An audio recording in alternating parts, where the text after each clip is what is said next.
오늘 우리에게 내려주시는 하나님 말씀 이사야 52장 2절입니다.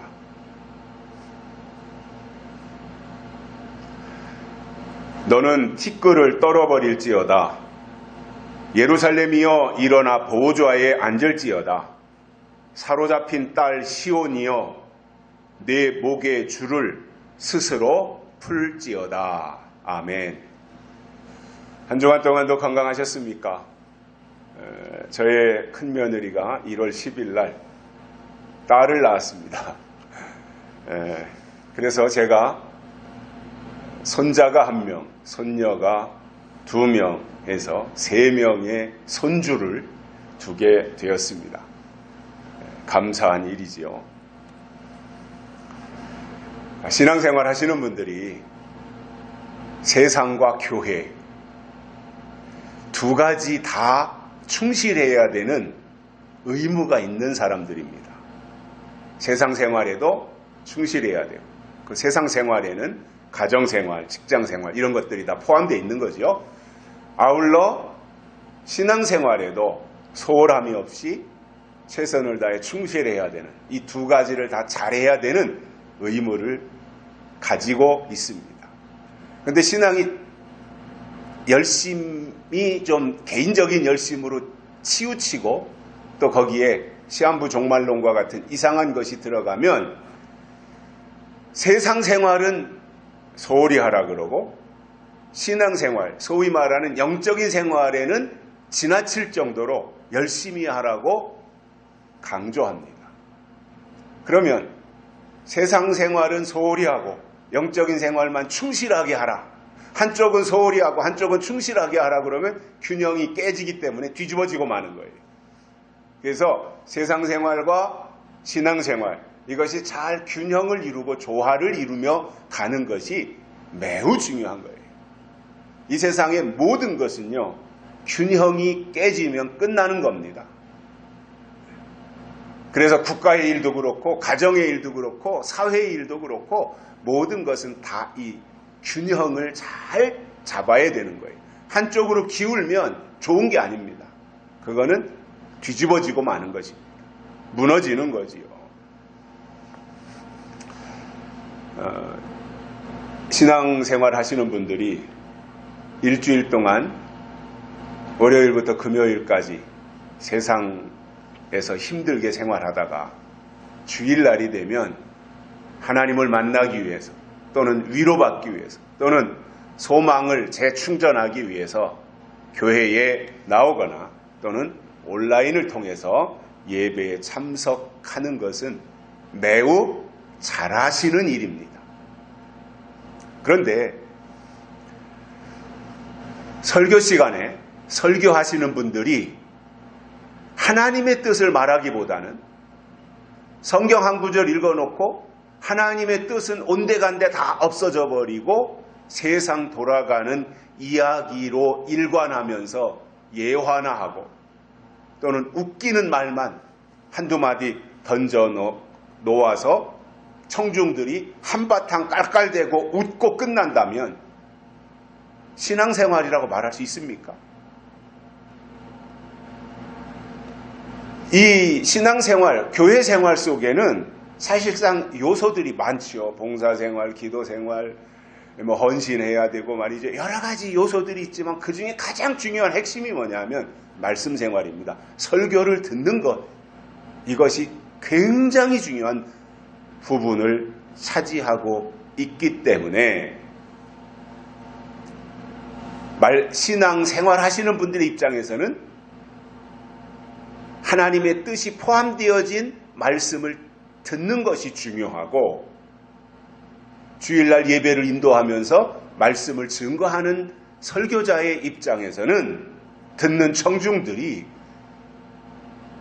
하나님의 뜻이 포함되어진 말씀을 듣고 삶이 변화되어지고 재충전되어지며 하나님의 사람으로 점점 탈바꿈해 가도록 하는 이것이 무엇보다도 중요하고 소중한 일이라고 말씀드릴 수 있겠습니다. 그런데 문제는 오늘날 강단의 설교가 너무나도 일반적인 이야기로 치우치고 있다는 것이고, 그러다 보니 설교 속에 하나님의 의도나 하나님의 계획은 빠져버리고 예화 위주로 해서 귀만 즐겁게 하고 있는, 너무나도 어린아이들이 먹는 우유와 같은 수준의 설교를 하고 있는 것은 절대로 신앙생활하는 성도들의 믿음을 강화시키지 못한다는 말입니다. 사실은 성경 속에서 하나님의 뜻과 계획을 발견하고 그 말씀에 요구하는 대로 신앙생활을 이어가는 것이 옳은 일입니다. 그것을 하나님이 기뻐하신다는 말입니다. 오늘은 지난주에 이어서 시온에게 하신 두 번째 말씀이 무엇인지, 시온에게 두 번째로 하신 말씀의 내용이 무엇인지 세 가지를 깨닫고 은혜를 받겠습니다. 첫째로는 티끌을 떨어버릴지어다 이렇게 말씀하셨습니다. 이제는 더 이상 티끌 속에 굴를 것이 아니라, 티끌을 뒤집어 쓰고 살 것이 아니라, 거지같이 살 것이 아니라 이제는 티끌을 떨어버리라는 거예요. 티끌 하면 저는 떠오르는 사람이 있습니다. 욥입니다. 그 시대에 가장 잘 나가던 동방의 의인 욥이 졸지에 고난 가운데 처하게 됩니다. 그때 욥이 고백하기를, 하나님이 나를 진흙 가운데 던지시고 나로 티끌과 재 같게 하셨구나, 이렇게 고백합니다. 티끌이라고 하는 것은 열매가 아니잖아요. 티끌은 곡식이 아니잖아요. 아무런 존재감도 없고 무게도 없어서 그냥 땔감으로나 쓸 수 있을 뿐이지 아무런 가치가 없는 것이 티끌입니다. 욥이 시험을 당할 때 그는 그 많은 재산이 졸지에 다 사라졌습니다. 욥의 집에서 머슴살이 하던 여러 종들도 다 사라지고 말았습니다. 그리고 10남매나 되는 자식들도 다 죽었습니다. 이제 욥 자신이 아내와 함께 남아있는데, 아내는 계속해서 욥을 비난합니다. 네 하나님을 욕하고 죽으라 그럽니다.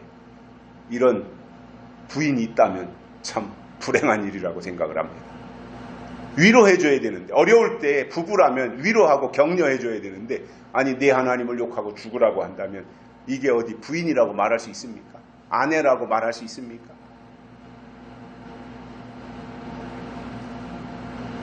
또 욥 자신이 보면 몸에 욕창이 생겨가지고 가려우니까 기왓장을 가지고 자기 몸을 박박 긁어야 하는 상황이 되었지만, 욥은 놀랍게도 단 한 번도 하나님을 원망하지 않았다는 거예요. 오늘 본문에서 티끌을 떨어버리라고 하는 것은 하나님이 상황을 바꾸신다는 의미입니다. 처했던 그동안 그가 살아가던 여러 환경의 요인을 이제는 바꾸시겠다라고 하는 의미가 되는 거거든요. 저는 이 말씀을 보면서 이런 생각을 했습니다. 그동안 하나님을 믿었고, 특히 하나님의 약속의 말씀을 간직하고, 다시 오시는 예수님을 사모하고, 요한계시록의 말씀에 누구보다도 거기에 정말 숨겨진 하나님의 뜻을 발견하려고 노력했고, 만왕의 왕이 되시는 예수 그리스도께서 이 땅에 다시 오시기를 정말로 사모함으로 기다리고 있는데, 어찌 된 영문인지 우리에게는 다른 사람들에게 자랑할 것도 없고 보여줄 만한 것이 아무것도 없는 그야말로 무가치한, 세상의 눈으로 보면 존재감이 없는 티끌과 같은 모습으로 보여질 것입니다. 세상 사람들은 교회도 세상의 눈으로 봅니다. 사실 교회는 하나님의 관점에서 봐야 되거든요. 하나님의 안목으로, 하나님의 눈으로 봐야 돼요, 교회는. 그런데 세상 사람들이 교회를 볼 때에는 세상의 가치관을 가지고 교회를 보다 보니 거기에 몇 명 모여, 이게 첫 번째잖아요. 시골에서, 이 소도시에서 한 1000명이 모인다 그러면 우와, 큰 교회네? 이렇게 이야기를 해요. 대도시에서는 한 5000명 모인다, 10,000명이 모인다 그러면 그 교회가 특별한 교회처럼 사람들에게 인식되고 있어요. 그런데 1000명도 아니고 500명도 아니고 소수의 사람들이 모여서 하나님의 뜻을 논하고 있다면 누구 하나 기대를 가지고 관심을 가지고 눈여겨 보지 않을 것입니다. 모이는 사람들의 숫자가 작다고 하는 것은 세상의 관점으로 보면 그 자체로 초라한 거예요. 뭔가 왁자지껄하고 그래도 사람들이 많이 모여서 찬양도 하고 또 합심해서 통성기도도 하고 이렇게 왁자지껄해야 뭔가 밖에서 볼 때도 교회 괜찮은 교회구나, 또 그 교회 안에 있는 구성원들도 같이 스크럼을 짜고 힘을 합쳐서 뭔가 할 수 있는 의욕이 생기는 거잖아요.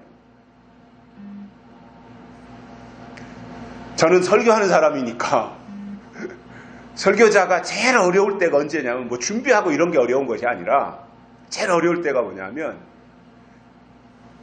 소수의 사람들이 아무런 반응이 없는 상태로 예배에 참석하고 있을 때 앞에서 설교하는 사람은 굉장히 무의미해져요. 또 설교 듣는 입장도 마찬가지라고 봐요. 그래도 100명, 200명, 300명 이렇게 모여있는 가운데서 같이 찬양도 하고 또 설교를 들으면서 같이 아멘도 하고 이렇게 묻혀가야 되는데 그게 안 되면 탈진이 되는 거잖아요. 서로. 그래서 사실상 아주 작은 교회가 더 유지해 가기가 어려운 거예요. 물론 재정적으로 어려움도 있지만 그보다 더한 것이 이렇게 같이 뭔가 동기부여가 되고 또 같이 어울리면서 묻혀갈 수 있는 이러한 것들이 구조적으로 갖춰져야 되는데 그게 안 되다 보니까 점점 더 힘들어지는 상황이 되는 거거든요. 그런 곳을 향해서 누가 관심을 가지겠습니까? 오히려 도와달라고 손 내밀까 봐서 성가시하고 귀찮아하는 사람들이 대부분일 것입니다.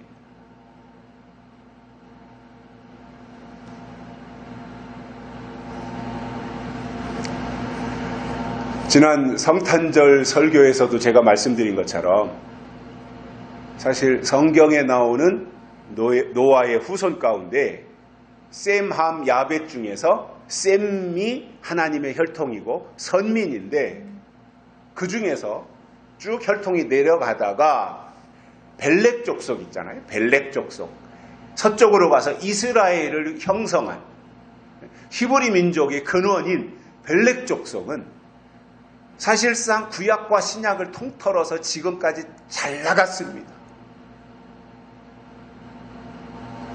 아브라함도 벨렉 족속이고 이삭, 야곱으로 이어지면서 요셉, 그 한참 후에 가서 또 이 다윗, 모세 이러한 분들이 다 벨렉 족속의 후손들이고 그리고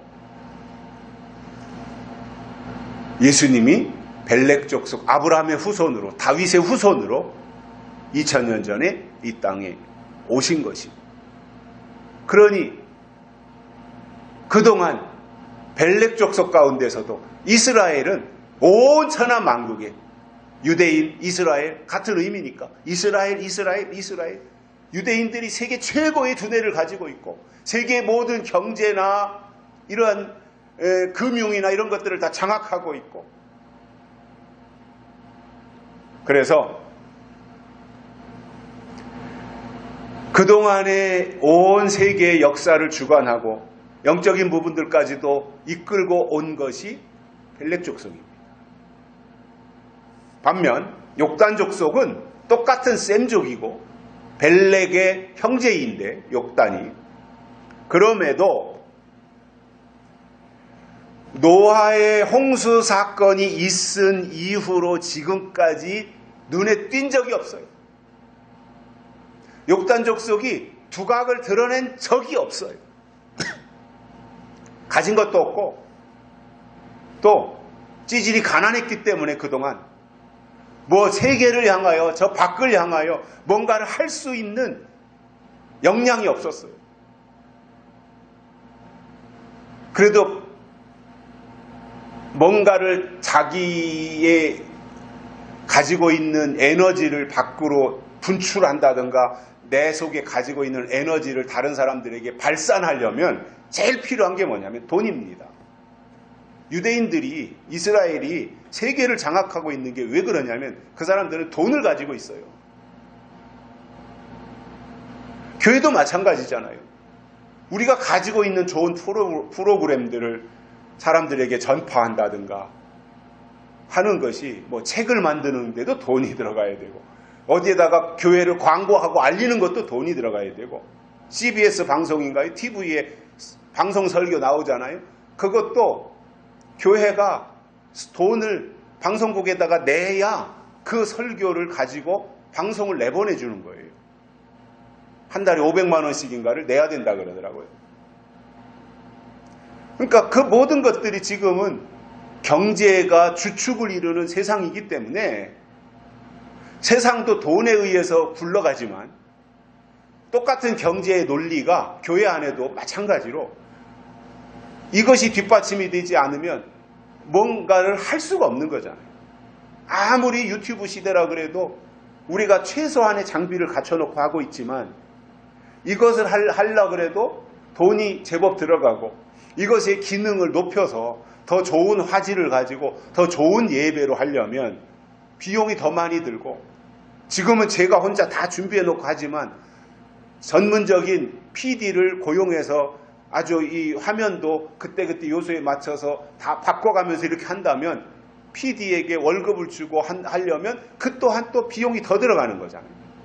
그러니까 우리는 그런 것들이 없으니까 최소한의 비용을 가지고 어떻게 하든지 몸부림쳐보는 이 상황으로 하고 있는데도 비용이 발생을 하고 있는 거예요. 그런데 만약에 하고 싶어도 아무것도 없다. 그러면 못하는 거잖아요. 믿음으로 한다. 아니, 믿음으로 하는 거는 맞지만, 그러나 이런 장비를 갖추려면 믿음으로 갖추는 것이 아니라 돈이 뒷받침이 돼야 돼요. 누군가가 헌신을 한다든가 아니면 교회 숫자가 있어서 헌금을 한다든가 이런 것들이 돼야 되는데, 그게 안 되면 못하는 시대가 바로 지금 이 시대예요. 그러니까 과학이 발전할수록, 과학이 발달할수록 그 발달한 사회를 누리기 위해서는 돈이 있어야 되는 거예요. 다 똑같이 걸어 다닐 때는 신발 살 돈만 있으면 돼요. 그러다가 누군가가 자전거를 타고 다닌다. 그러면은 자전거를 살 돈이 있는 집은 자전거를 사서 타고 다니지만, 자전거를 살 돈이 없고 그냥 목에다 풀칠할 초근 목피로 살아가는 그러한 집은 그냥 걸어 다녀야 되는 거잖아요. 그러다 누군가가 자동차를 샀다. 그러면 자동차를 살 돈, 할부로 사든 현찰로 사든 자동차를 살 돈이 있어야 자동차를 사서 그 시대를 누릴 수 있는 것인데, 그 돈이 안 된다면 자전거를 타든지 걸어 다니든지 할 수밖에 없는 거지 않습니까? 이러한 모든 것들이 다 뒷받침이 돼야만이 가능한 일이라는 거예요. 그래서 욕단 족속은 하나님이 택한 선민임에도 불구하고 그동안 두각을 나타낸 적이 없고 눈에 띄지도 않았으며 가진 것도 없었고 특별하게 생각하는 사람들도 없어서 그야말로 티끌과 같은 존재, 아무런 누가 알아주지 아니하는 그러한 모습으로 살아가는 사람들이었습니다. 그러나 하나님이 정한 때가 되어서 요한계시록에 나오는 계시록의 그 예언이 이루어지는 때가 되면 그때 드디어 하나님이 욕단 족속을 높이 들어 하늘의 별과 같이 쓰실 것이고 세계 만방이 욕단이 있는 곳으로 몰려오게 될 것입니다. 저는 다시 말씀드리지만 우리 대한민국이 욕단 족속입니다. 대한민국이 셈족이고 셈족 가운데서 우리 대한민국이 욕단 족속입니다. 저는 우리 대한민국을 마지막 때 하나님이 예수님이 다시 오시는 그 일에 우리 대한민국을 반드시 쓰실 것이라고 저는 확신하고요. 경제적으로도 매우 부강한 그러한 나라로 하나님이 세우실 겁니다. 단 조건이 있습니다. 좌파 정권이 계속 들어서면 욕단 족속 쓰임받지 못합니다. 좌파 정권은 주사파 정권, 종북 좌파 정권은 어떻게 하든지 우리 대한민국을 무너뜨리려는 사람들이에요. 어떻게 하든지 욕단 족속을 통해서 이루실 마지막 예수님의 재림과 관련된 이 일을 방해하려고 하는 것이 좌파들입니다. 좌파 국회의원들이 하는 일이 뭐예요? 동성애법 만들려고 하잖아요. 교회가 반대하니까 아직 처리 못한 거로 알고 있는데 차별금지법 통과시키려고 하고 있잖아요. 그런 거 다 좋아요. 그렇게 국회의원이니까 할 수 있다고 쳐요. 그런데 도저히 아무리 그렇다고 하더라도 국회의원들이 건드려서는 안 되는 게 있습니다. 교회를 폐쇄하려고 하는 이러한 것은 국회가 하면 안 되는 건데 지금 민주당 국회의원들이 나서서 교회를 폐쇄하려고 하고 있습니다. 이게 좌파 정권입니다. 이게 민주당입니다. 이게 문재인이 한 일입니다.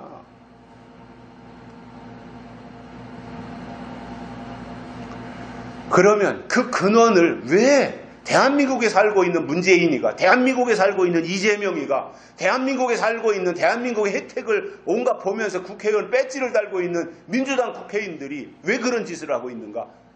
그것은 자기들도 모르는 사이에 사탄에게 사로잡혀서 욕단 족속이 앞으로 이렇게 두드러지게 돋보이고 예수님이 재림하시는 그 일을 하지 못하도록 방해하려고 하는 거예요.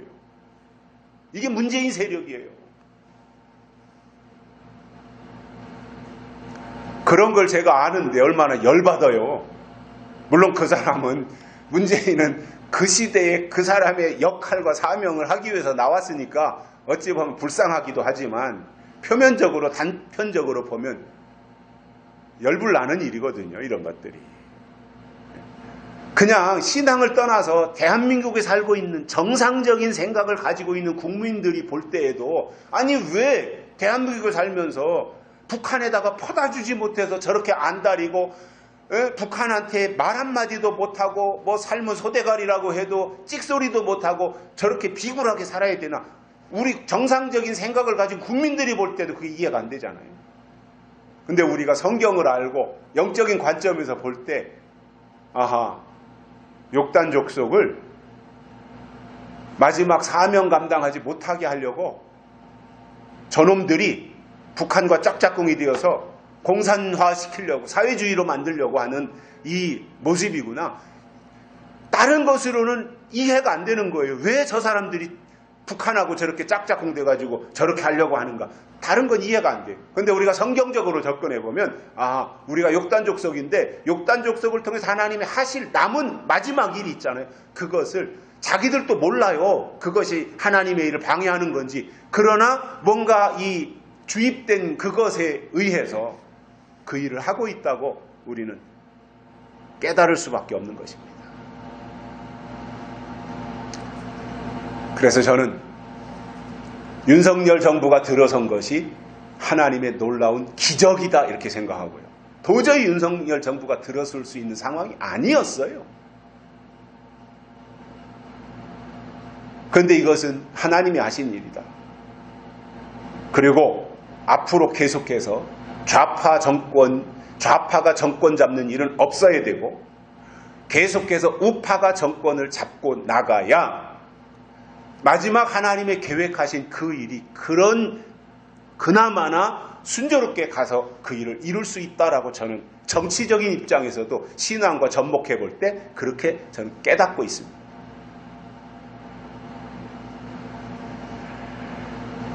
정말 성경을 통해서 하나님의 뜻을 알고 성경을 통해서 하나님의 때를 알며 성경을 통해서 하나님의 약속을 알고 성경을 통해서 하나님이 하실 일을 아는 사람들은 비록 티끌에 굴렀을지라도 이제는 티끌을 떨어버릴 때가 됐다는 거예요.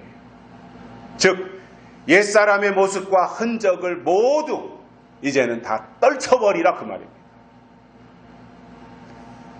바울은 에베소서 4장에서 너희는 유혹의 욕심을 따라 썩어져가는 구습을 쫓는 옛사람을 벗어버리고 오직 의와 진리의 거룩함으로 지으심을 받은 새 사람을 입으라 이렇게 말씀하고 있습니다.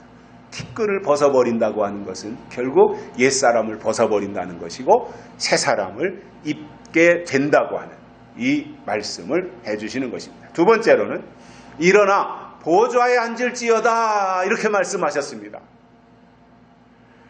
자, 저는 오늘 이 성경 이사야서 52장을 묵상하고 지난 한 주간 동안도 이 말씀을 이렇게 다시 되새김질하면서 보좌에 앉을지어다 이 말이 대단히 놀랍고 충격적인 말로 다시 제 마음에 와 닿았습니다. 왜냐하면 보좌는 하나님이 앉으시는 곳이에요. 그런데 하나님이 앉으시는 그 보좌에 시온을 향해서 거기에 앉으라 이렇게 말씀하신 거예요. 이게 가능한 일입니까? 하나님이 앉으시는 보좌에 시온을 향해서 너가 보좌에 가서 앉을지어다 이렇게 말씀하고 있다는 거예요. 한 몇 년 전에 광해 왕이 된 남자라는 영화를 상영했었습니다. 그 내용은 왕과 이야기꾼이 위치가 바뀐 거예요. 닮았다고 하는 것 때문에. 왕하고 이야기꾼 두 사람이 외모가 너무 닮은 거예요. 그래가지고 왕의 제안에 의해서 바뀐 거예요. 그래서 이야기꾼이 졸지에 왕 자리에 앉아서 왕 이 옷을 입고 왕 행세를 하고 있는 거예요.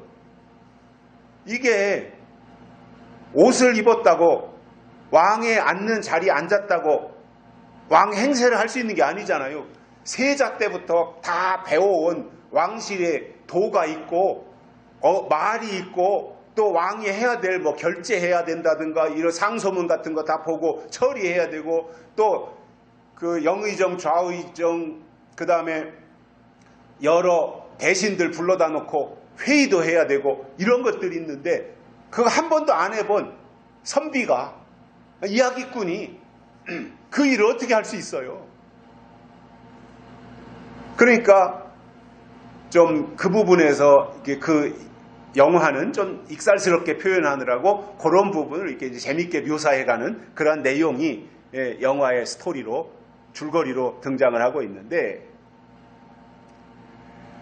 평민이었던 사람이 왕을 빼닮았다고 하는 이유로 졸지에 왕의 자리에 올라가 왕의 행세를 하게 됐으니 그 사람 입장에서는 이런 횡재가 어디 있습니까? 이거는 도저히 불가능한 일이잖아요. 조선시대의 왕은 왕족이어야 되잖아요. 왕족. 전주이씨. 그래서 이성계의 후손들이 계속해서 왕을 할 수 있고 왕족에서 왕이 나오고 이렇게 되는데 왕족이 아닌데 왕이 됐다. 이런 횡재가 어디 있습니까? 그 사람 입장에서는. 여러분 보좌에 앉는다고 하는 것은 그동안 의자에 앉아서 평범하게 살던 사람에게 졸지에 생긴 엄청난 변화이고 이것은 대대적인 신분 상승을 말합니다. 신분이 높아진 것을 말하는 거예요. 그러면 보좌에는 아무나 앉을 수 있는 것이 아니라 최후의 승자가 보좌에 앉는 것이고, 승자가 앉는 보좌는 그야말로 최고의 자리인데, 성경은 이것에 대해서, 보좌에 앉는 것에 대해서 왕권이라고 설명을 하고 있습니다. 요한계시록에 보면 보좌가 나오는데, 제가 몇 주 전에 성탄절 설교에서도 말씀드렸던 것처럼 하나님이 보좌에 앉아 계신데, 그 보좌에 24장로들도 보좌에 앉아 있다, 이렇게 말씀하고 있단 말이에요. 그러면 24장로, 보좌에는 하나님이 앉아 계신데 24장로도 보좌에 앉았다면, 그러면 보좌에 똑같이 앉은 24장로들도 하나님이라는 말이냐 할 때 아니라고 제가 말씀을 드렸잖아요. 자, 왜냐하면 보좌에 앉는다고 해서 다 똑같은 보좌가 아니라 하나님이 계신 그 세계에서도 하나님이 앉으시는 보좌를 중앙보좌, 가운데에 있는 중앙보좌라고 하고, 그 중앙보좌를 둘러싸서 뺑돌리 24보좌가 있어서 거기에 장로들이 앉아있다라는 것이고, 24보좌에 앉아있는 장로들은 구약의 12지파의 족장과 신약의 12사도들이라고 말씀을 드렸습니다.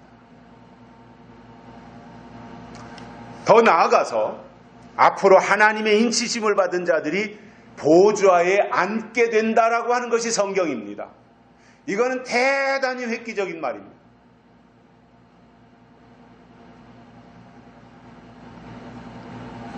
계시록 3장 21절에 보면, 이기는 그에게는 내가 내 보좌에 함께 앉게 하여 주시기를 내가 이기고 아버지 보좌에 함께 앉은 것과 같이 하리라는 말씀이 나옵니다.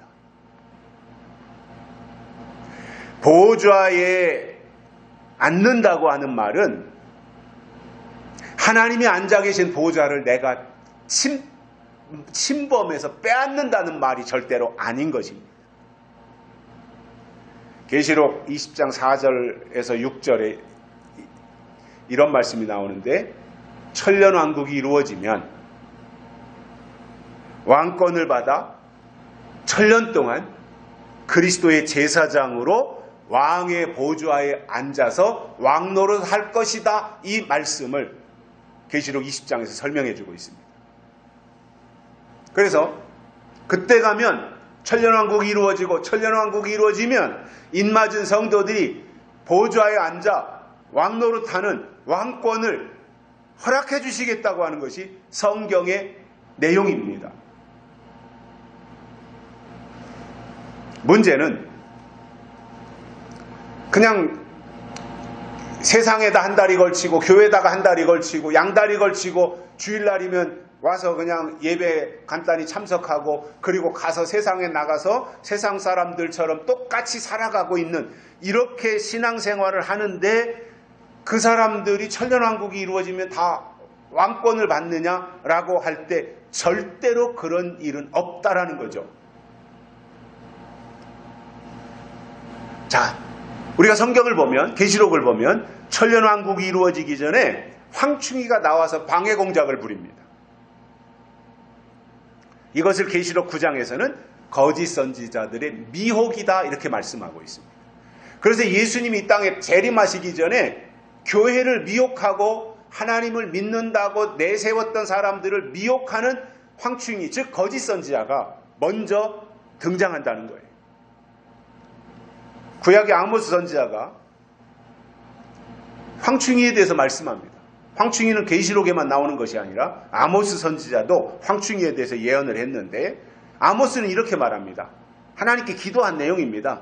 황충이 나와서 땅의 풀을 다 뜯어 먹는 무시무시한 상황을 보고 기록한 것이 이제 아모스 7장이단 말이에요. 황충이에 대해서 아모스가 본 황충이를 기록한 내용이에요. 그때 아모스 선지자가 하나님께 기도하며 이렇게 말합니다. 하나님, 야곱이 아직 미약한데, 야곱을 통해서 하나님 일하시는데, 야곱 족속, 오늘날로 말하면 약속의 사람들, 이 사람들을 통해서 하나님이 일하시는데 아직 야곱이 미약하기 때문에 황충이 나와서 다 풀을 뜯어먹는다면 미약한 야곱이 어떻게 설 수 있겠습니까? 이것을 아모스 선지자가 아모스 7장에서 2번이나 하나님께 기도해요. 황충이 나와서 풀을 다 뜯어먹으면 미약한 야곱이 어떻게 설 수 있습니까? 이것을 반복해서 물었단 말입니다. 그랬더니 하나님이 뜻을 돌이키셔서 그것을 이루지 아니하신 내용들이 나오는데, 미약하다고 하는 것은 아직 성숙하지 못한 상태이고, 이럴 때 성숙하지 못했는데 미혹이 닥쳐오면 그것을 이겨낼 사람이 없다는 겁니다. 그래서 야곱이 어느 정도 성장하고 어느 정도 분별하고 뭔가 분석할 수 있는 단계까지 성장했을 때 미혹이 등장하고 황충이가 등장해야 야곱이 황충이를 분별해서 이기는 것이지, 야곱은 하나님의 약속의 자녀인데도 불구하고 아직 어린 단계가 아직 어린 상태인데 황충이가 불쑥 등장하면 어떻게 황충이를 물리칠 수 있겠느냐. 그러니까 하나님, 이렇게 되면 안 되지 않습니까? 라고 하면서 하나님께 간구했던 거예요. 즉 아모스의 기도는 야곱이 성장할 때까지는 하나님 이 황충이 등장하는 것을 좀 보류시켜달라. 그래서 야곱이 성장해서 황충이와 싸워서 이길 수 있을 때 가서 황충이가 등장해야 되지 않느냐라는 주문을 했던 것입니다. 그 기도를 들으시고 하나님이 황충이를 내보낼 뜻을 돌이키셨다, 이렇게 말씀하고 있습니다.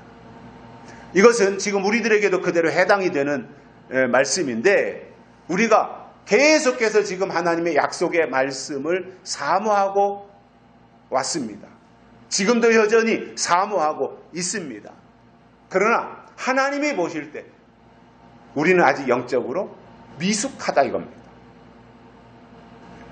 물론 육적인 교회에 다니는 사람들과 우리를 비교해 보면 우리가 월등합니다. 귀가 발달했고 눈이 발달했습니다. 그리고 지각이 있습니다. 감각이 있습니다.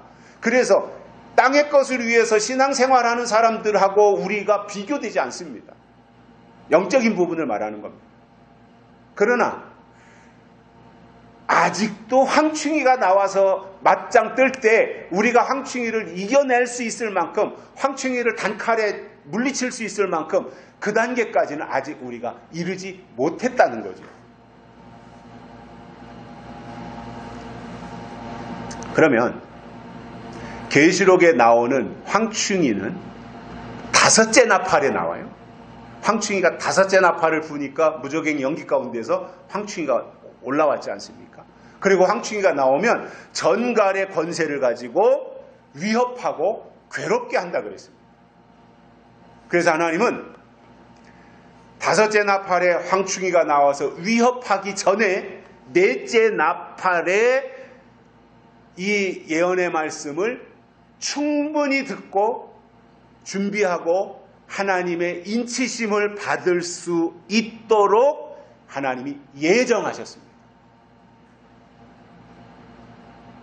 그래서 5째 나팔은 황충이 등장하는 나팔인데, 그 황충이가 나오기 전에 4째 나팔에 하나님은 하나님의 사람들을 이때 구별해서 예언의 말씀을 약속으로 공급하시고 그 말씀으로 준비하고 무장하게 해서 5째 나팔에 황충이가 나와도 영향받지 않도록 하나님은 그렇게 지금 준비하고 계시다는 거예요.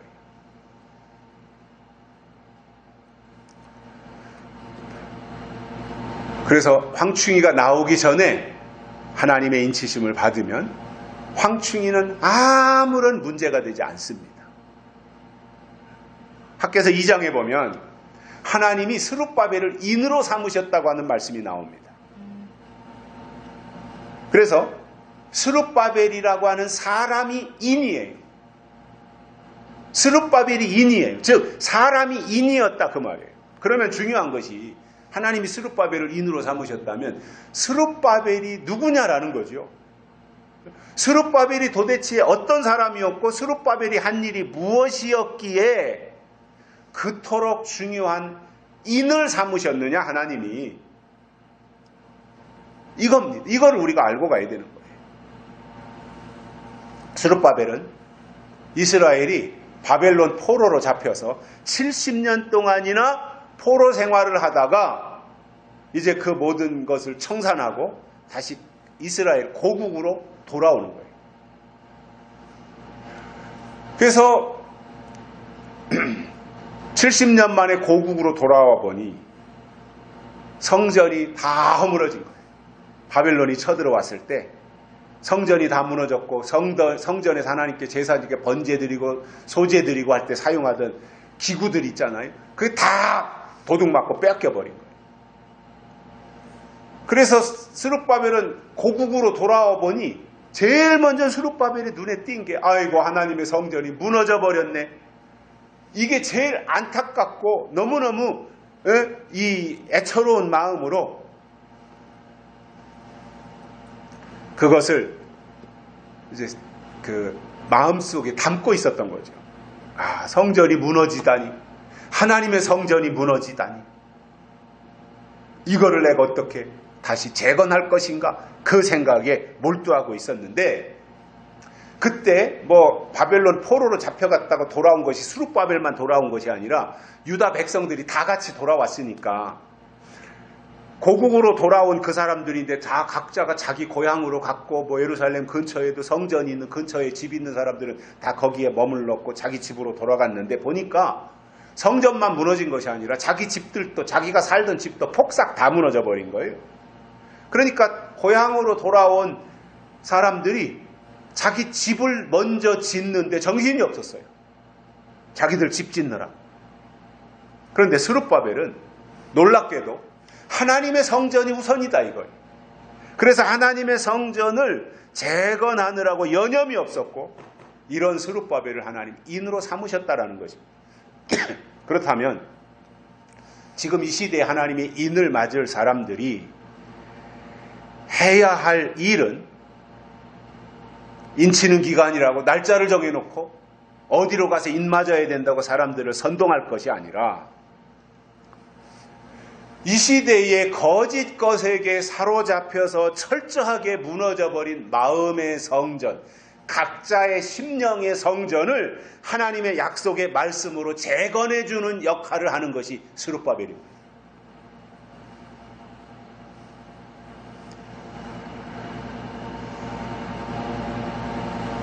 물론 스룹바벨이 무너진 성전을 재건한 것이 사람의 힘으로 불가능한 것입니다.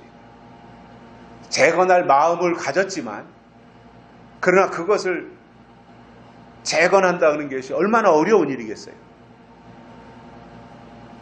마찬가지로 계시록 7장에 나오는 인치는 역사는 사람의 힘이나 능력으로 되는 것이 아니라 하나님의 신으로 되는 역사이기 때문에 하나님의 일은 사람을 통해서 하나님이 하시는 거예요.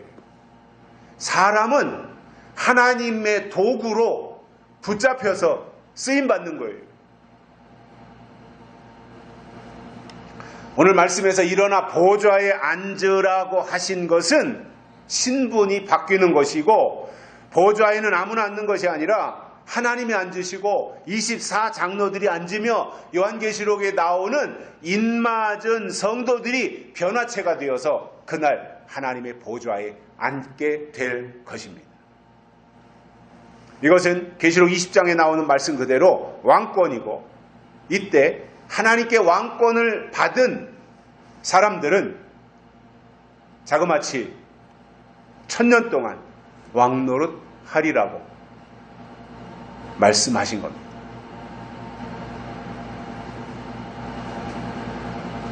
그래서 하나님은 우리가 주저앉아 있지 말고 그 자리에서 일어나서 영적으로 성장하고 영적으로 더 성숙해져서 하나님이 예비하신 보좌에 앉기를 원하시는 거예요. 그게 하나님의 계획이니까요. 지금은 비록 연약하고 누구 하나 기대하거나 눈여겨보는 사람이 없다고 하더라도 계속해서 하나님이 우리에게 공급해 주시는 이 요한계시록의 말씀으로 듣고 그것을 우리의 마음에 새기며 간직하고 있으면 하나님 앞에서는 그게 제일 잘하는 일입니다. 그래서 우리가 세상의 눈으로 보려고 하지 말고 하나님의 눈으로 보려고 해야 돼요. 세상의 눈으로 볼 때 예수님 오셔서 12제자 만들어 놓은 것은 시시한 거예요. 그거는 무슨 왕국을 하나 빼앗아 가지고 헤롯을 내쫓아 버리고 헤롯의 왕국을 예수님이 오셔서 차지했다면 사람들은 떠받들었을 겁니다. 예수님. 그런데 전혀 어떤 무력을 쓰지도 않고 그냥 기껏해야 12제자 뽑아가지고 데리고 다니는데 12제자의 그 면면을 보면 변변한 사람이 없잖아요. 어부들이나 무슨 뭐 세일이나 이런 사람들이잖아요. 그러니까 예수님을 따라다니는 사람들을 보아하니 그들이 선생님이라고 하는 예수도 별 볼 일 없는 거예요. 그 따라다니는 사람이 거기에 국회의원이라도 몇 명 있고 시장 군수도 있고 그렇다면 그런 사람들이 예수님을 쫓아다녔다면 예수님 자신도 대단한 사람으로 이렇게 부각되고 TV에도 뉴스에 나오고 그랬을 거 아니에요. 그런데 예수님을 따라다니는 사람들 보니까 별스럽지 않으니 예수님도 별스럽지 않은 사람으로 취급을 했던 것입니다. 그러나 하나님은 때가 되면 하나님이 붙잡고 계신 사람들을 통해서 역사하실 것이고 그들을 점점 하나님 보좌 앞으로 이끌어 나갈 것이며 황충이로부터 안전하게 지켜내실 것입니다. 하나님 보좌에 앉도록 하나님이 선택한 사람들은 하나님이 황충이로부터 끝까지 안전하게 지키실 것입니다. 세 번째로는 내 목의 줄을 스스로 풀지어다 이렇게 말씀하고 있습니다. 목의 줄을 스스로 풀어버리라 이거예요. 자, 목의 줄이라고 하는 것은 누군가에게 예속되어 있는 겁니다. 누군가에게 붙잡혀 있는 것입니다. 그러니까 노예의 표시예요. 목줄이 있다고 하는 것은 누군가에게 지금 노예라고 하는 증거가 되는 것입니다. 그래서 사람은 에덴 동산의 선악과를 따먹은 이후에 죄악의 사슬에 사로잡혀서 살아가도록 되어 있어요. 지금까지 그렇게 온 것입니다. 그러나 원래 하나님의 의도는 뭐냐면 에덴 동산에서 자유를 만끽하면서 하나님의 창조의 원리대로 다스리고 정복하며 땅에 충만하기를 하나님은 원하셨던 거예요. 그러나 에덴 동산 이후에 에덴 동산에서 하나님의 말씀을 거스렸기 때문에 죄의 노예가 되어서 지금까지 사단에게 이끌려 온 것은 하나님의 원래의 의도가 아니었다는 말입니다. 사도 바울은 갈라디아에서 우리에게 자유를 주셨고 자유케 되라 이렇게 말씀하셨습니다. 그런데도 여전히 어딘가에게 매여서 자유함이 없다면 개가 목줄에 끌려다니듯이 소가 콧두레를 해가지고 그 콧줄에 끌려다니듯이 이렇게 될 수밖에 없는데 이 목줄을 풀어라 이겁니다. 이것은 그런데 오늘 말씀에서도 설명하듯이 이 목줄은 죄악의 사슬인데 이것은 남이 풀어줄 수 있는 것이 아니라 스스로 풀어야 된다. 자기 자신이 스스로. 그런데 이 죄악의 쇠사슬을 내가 아무리 힘이 센 천하장사라고 하더라도 이것을 풀 수가 있겠습니까? 이것을 푸는 방법이 있습니다. 하나는 진리를 알면 이 목줄을 풀 수가 있습니다. 왜냐하면 요한복음 8장 32절에서 진리를 알지니 진리가 너희를 자유케 하리라 이렇게 말씀하고 있기 때문입니다. 또 하나는 이사야서 58장에서 금식에 대해서 설명하시는데 금식은 육적 금식과 영적 금식으로 금식이 구분이 됩니다. 육적인 금식은 내 입을 통해서 내 몸 안으로 음식이 들어가는 것인데 금식한다고 하는 것은 육신의 양식을 차단하는 것이고 내 몸 안으로 육의 양식이 들어가지 못하도록 하는 게 이게 금식입니다. 그런데 영적인 금식은 내 속사람에게 공급되는 하나님의 말씀입니다. 영적인 금식은 설교예요. 설교. 그러면 이사야가 58장에서 말씀한 참된 금식은 먹지 말아야 될 설교가 있다는 거예요. 듣지 말아야 될 설교가 있다는 거예요. 그것에 대해서 금식하라는 거예요. 그러면 하나님이 이사야 58장에서 이사야에게 말씀한 것처럼 참된 금식을 하면 흉악한 결박을 풀어주며 멍에의 줄을 끌어주겠다 이렇게 말씀하고 있어요. 그래서 듣지 말아야 될 설교 금식하면 멍에줄을 끌을 수 있습니다. 목줄을 차단할 수 있습니다. 저는 지금 이 시점에서 육신이 감당할 만하다면 육신의 금식을 차단하는 경건생활 필요하다고 봅니다. 무리할 필요는 없지만 자기가 감당할 만하다면 경건을 유지하는 데 필요하지만 그러나 육신이 아무리 금식한다고 할지라도 멍에줄을 끌어내지는 못하는 거예요. 목줄을 차단할 수는 없는 거예요. 목줄을 끌어내는 것은 영적인 금식을 통해서 가능하다는 겁니다. 즉 설교를 구별해서 듣지 말아야 될 것에 대해서 완전히 차단하는 이것이 훨씬 더 중요하고 의미 있는 내용입니다. 사도 요한은 요한계시록 2장에서 감추었던 만나에 대해서 말씀하시는데 이렇게 말씀합니다.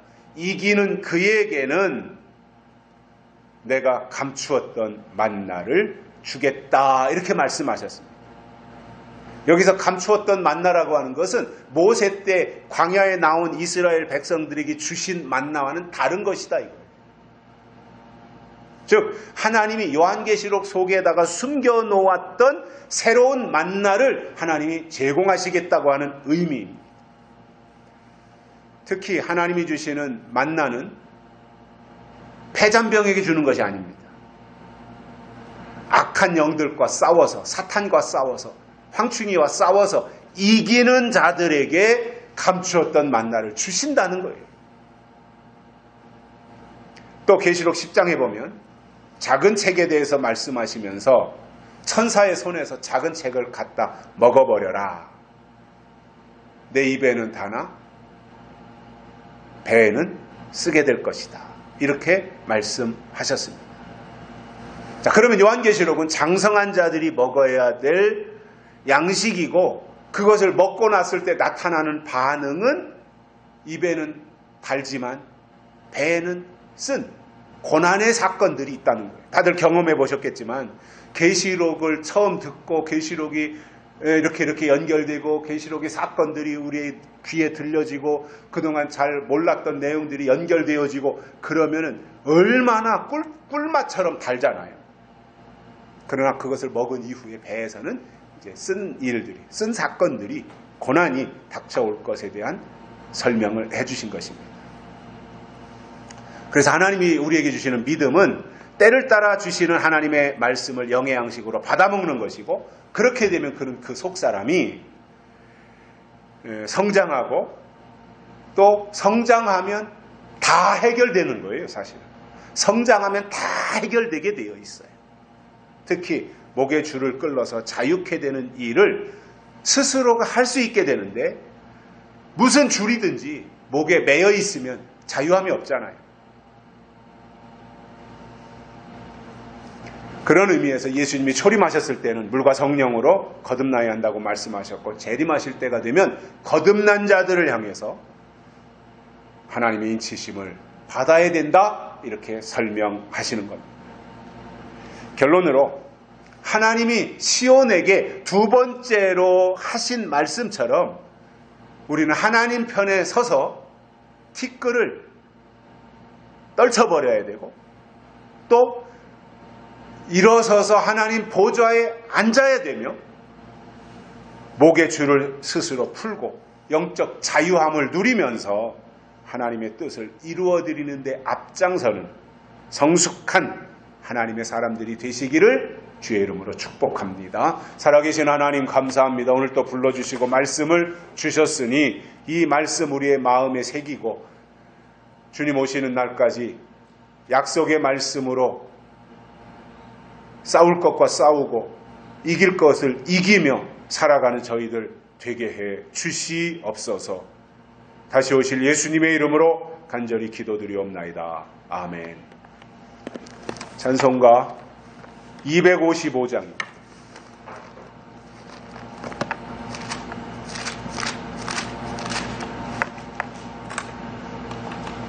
255장 1절과 4절 부르시겠습니다.